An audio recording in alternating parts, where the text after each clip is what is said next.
We are about 3 months away from the unveiling of the Samsung Galaxy S25, S25 Plus, and S25 Ultra, but the Galaxy S25 FE has also made headlines lately, with the latest report by the ELEC claiming Samsung does indeed have plans to launch the Galaxy S25 FE next year and is considering launching it as a slim model.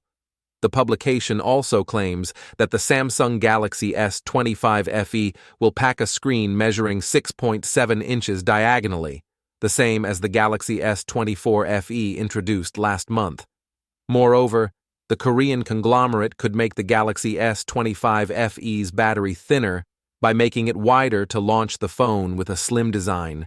The Samsung Galaxy S24 FE is 8 millimeters thick, and it remains to be seen how thin the Galaxy S25 FE will be.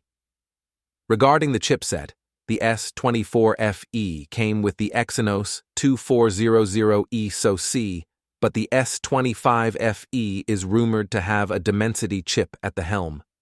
You can expect to hear more about the Galaxy S25 FE in the coming months. In the meantime, you can read our Samsung Galaxy S24 FE review to learn more about it. Thank you for watching.